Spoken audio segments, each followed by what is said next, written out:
Well, good morning. It's great to be in Green Cove Springs. We have just an unbelievable cadre of people from Clay County here. This is, I think, the Hall of Famers are here. We've got Senator Jen Bradley, Representatives Garrison and Bobby Payne.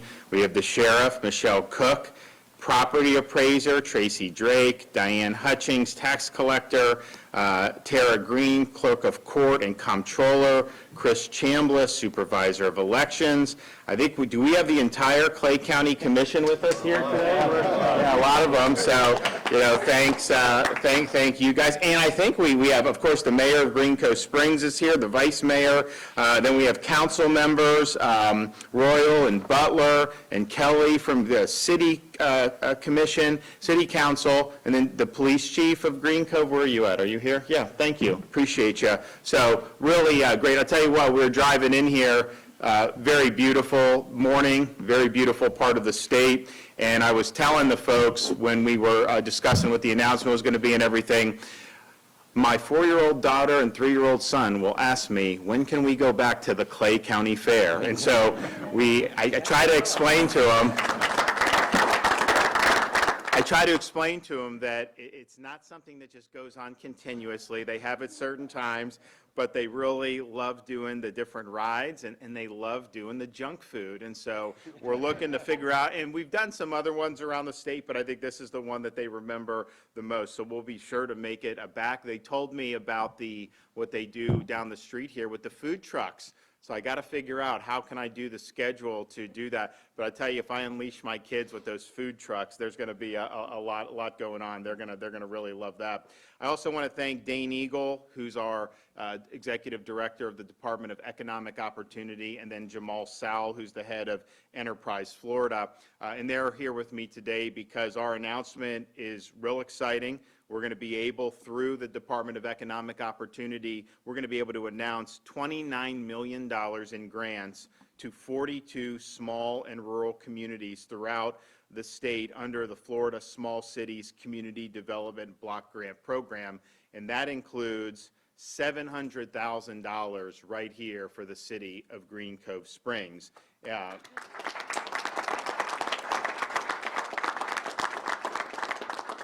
And so this money will allow the city of Green Cove to do 3 neighborhood revitalization improvement projects.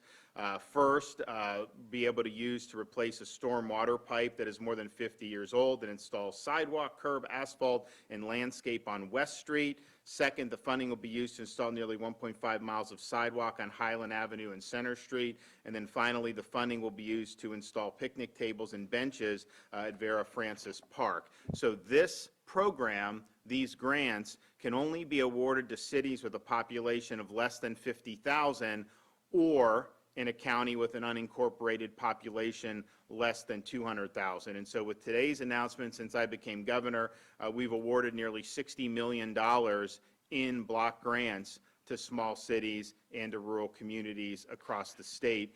And since I became governor, through this, we've done $9 million through the Department of Economic Opportunity just to Clay County alone. And I was, joking with some of these guys. Clay County has been able to punch above its weight in many respects. I mean, when I became governor, the appropriations chairman in both the House and the Senate were both from Clay County, and they did very well for this area. And then I know you've got a lot of good folks in the legislature still, some other folks that'll be in leadership in the future. So I think it's been a community that's been able to produce a lot of people that have made a lot of positive impact, and I think you see that with how thriving the community is. So we're excited about being able to do this. We also understand as we go on through particularly the rest of this year, I've got a lot in my job growth grant fund. I've got $75 million between what was left over from last year. I actually had to veto it last year because we didn't know with COVID what the revenue would be like.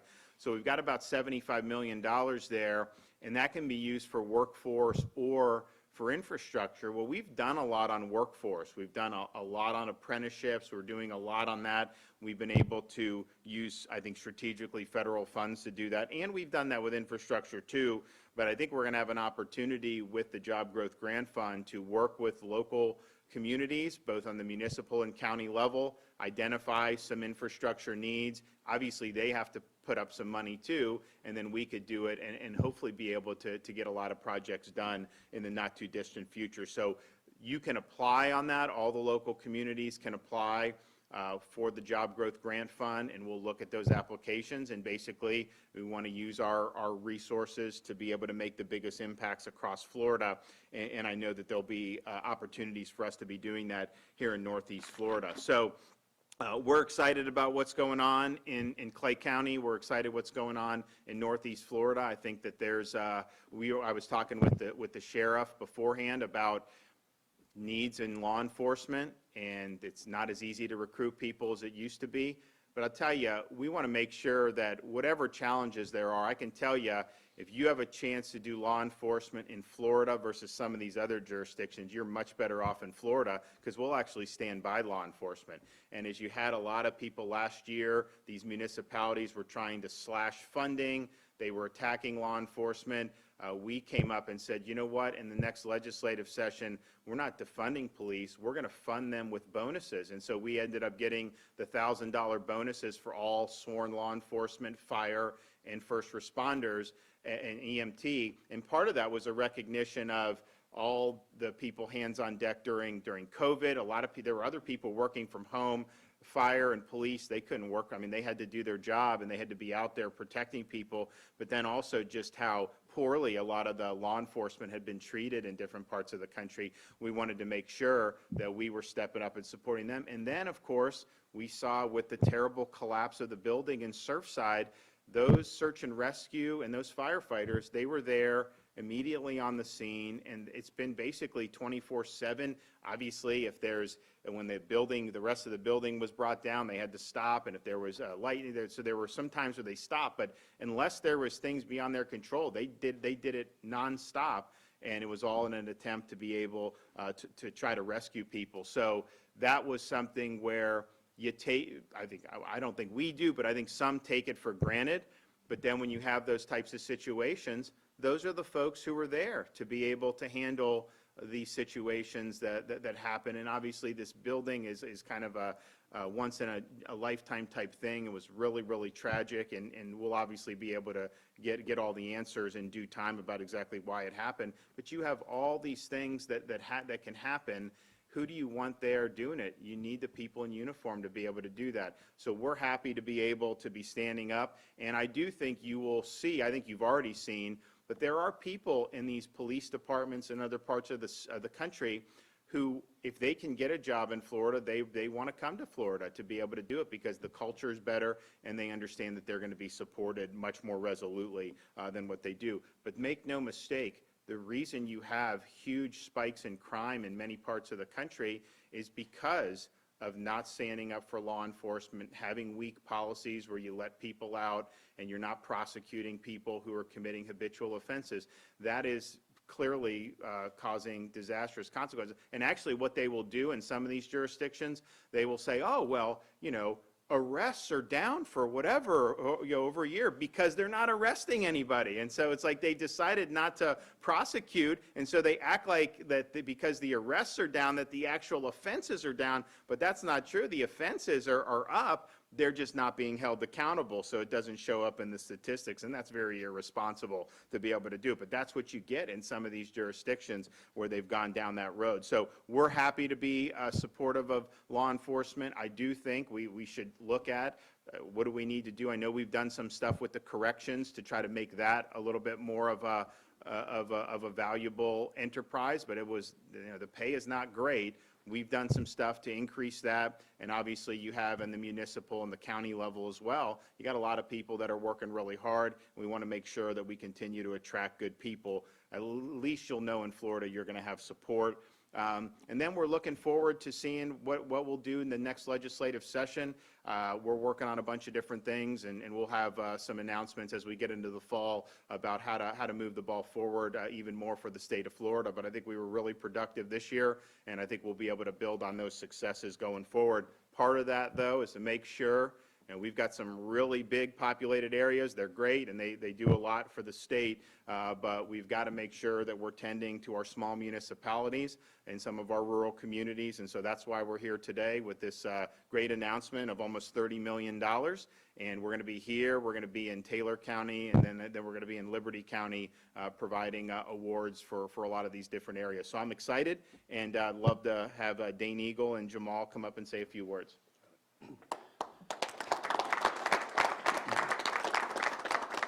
Well, thank you to our governor for his leadership, and thank you all for being here today. The Department of Economic Opportunity, where I get to serve as the head, thanks to the governor, we are three silos. We're workforce development, we're business development, and we're community development.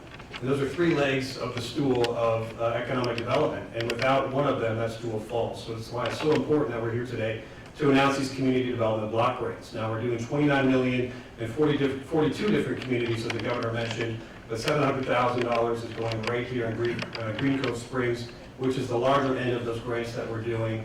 And we're going to be 2 other stop cities the governor mentioned, but we wanted to make sure we were here this morning in Green Cove and Clay County and show our support. That $700,000 is going to go to replacing, as the governor said, 50-year-old stormwater drain pipe system, new sidewalks, and help rehabilitate the Vera Francis Park. So that's going to be huge, and moving forward, our department is going to be working very closely with the local leaders here. We have a stellar legislative delegation, as the governor mentioned. Look forward to working with them again next session.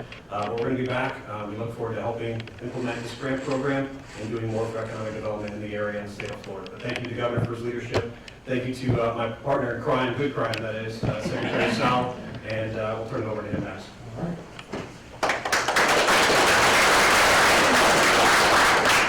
So at Enterprise Florida, we tell the world what the state has to offer. As a state, our governor has shown everybody that we are supportive of law enforcement. We invest in our communities when it comes to workforce and infrastructure. So for anyone here who's listening today who's in law enforcement and wants to be in a place that's friendly, come to Florida. If you want to have a place that's friendly for business, come to Florida, but also look at Clay County. So everything that we do supports workforce, infrastructure, and helps communities thrive so they can attract jobs. So as we go around the state today with Secretary Eagle and the governor and people who care about our state, I want to tell the world that Florida is open for business, we're supportive of the men and women in uniform, and we want you to come here. Thank you.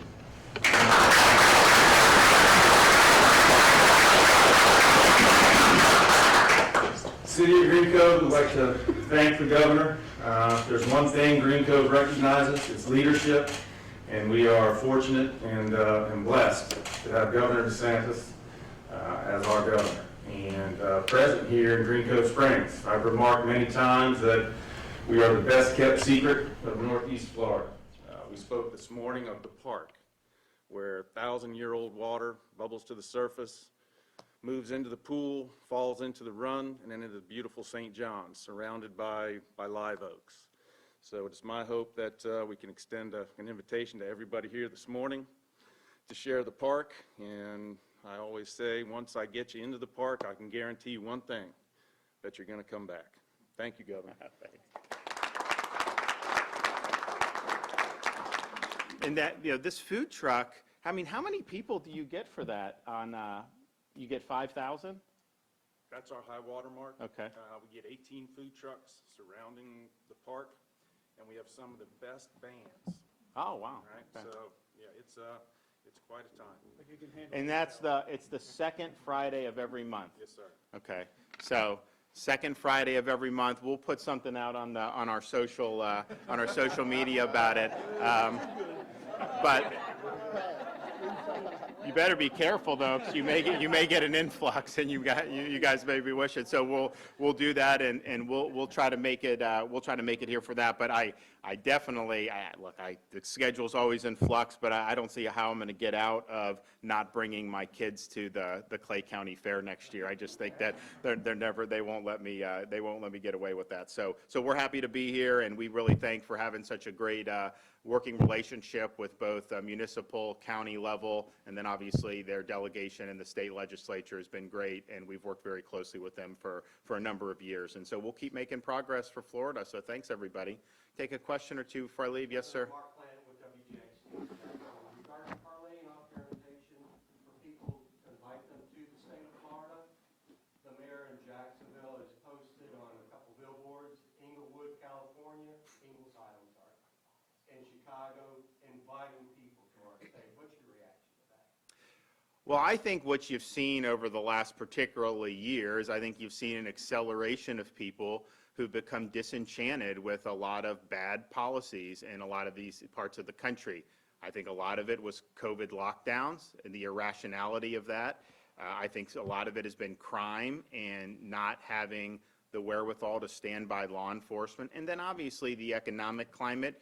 We're a much more free economy. We don't have oppressive taxes. We have the lowest per capita tax burden in the country. We're proud of that. So I think there's a number of factors, but I do think that the last year has caused a lot of folks to say, you know what, we've got to go. I read something, and it rings true to me, but I haven't talked to people directly, but I read an article about how these financial firms, they're inundated with their employees saying, send me to Florida. I don't want to be in some of those cities anymore. So I think the state's got a lot to offer. At the same time, we've got a lot of good folks here. I mean, it's a free country. People can kind of do as they see fit. But I'm satisfied with a lot of the great stuff that's going on with some of our folks who have been here, and many of them who've been here for an awful long time, particularly in this part of the state. So it's a great mix, and we've got a lot of good momentum going forward, and we want to keep it that way. I mean, we've been able to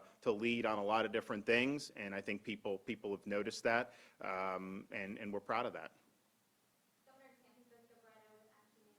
I wanted to ask you, what are you hoping to see in terms of job growth as a result of this grant money here in the community? Well, look, I think when you're talking about doing like infrastructure, obviously someone's going to be contracted to do this, so there is some type of effect on the local economy.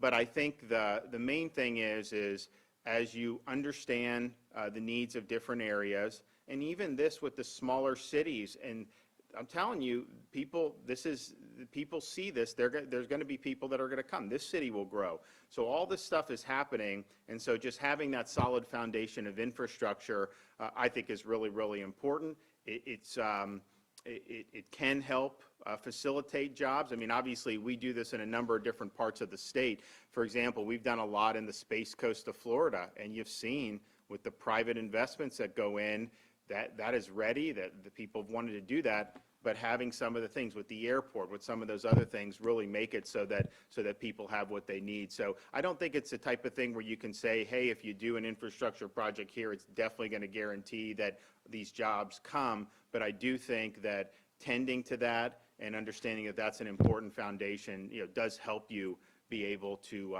have a strong economy going forward. We're also when we looked at, this was a couple months ago, I think we made the decision about not doing the enhanced unemployment because we had 500,000 job openings in Florida almost, and people were desperate. I can tell you, employers have said since we made that change, there's some that said they had more applications in like 3 weeks than they had in the previous 3 months because we're basically saying, okay, the jobs are there, let's get people into those jobs. And so I think that's been good, and I think the states that have done that are going to lead with filling some of our positions, and I think the states that didn't do that are going to continue to have a little bit more of the stagnation. So all in all, when I would go around the state, any corner of the state, people would tell me that about not being able to find enough employees. And so we're addressing that, and I think we're getting in a better spot. But just think, that's a much better problem to have than to have the opposite problem where there's no jobs available for anybody. And that's what, when COVID first hit and everything started to stop, that was really what a lot of people feared, that this would be a really deep, maybe a deep recession or maybe even a depression type thing where we'd have chronically high unemployment for months and months and maybe even years. And I think, at least in Florida, the opposite has happened. We've been below the national average in unemployment since last summer, and we're going to continue, I think, to trend in a good direction for private sector job growth. So fundamentals are good. I do worry about some of the the macro trends where we see with inflation. If you look in the economy, and I think that's driven more by federal policies, but that does pinch folks. The gas prices, how much gasoline has gone up, that definitely pinches a lot of folks. So we're concerned about that. We feel like what we're doing in Florida is effective, and we think we've got a good foundation. But some of those trends, I think, are trends that need to be looked at, and hopefully on the federal level there'll be a more appropriate response so that we don't have too much inflation. Okay, thanks everybody. We'll be back soon.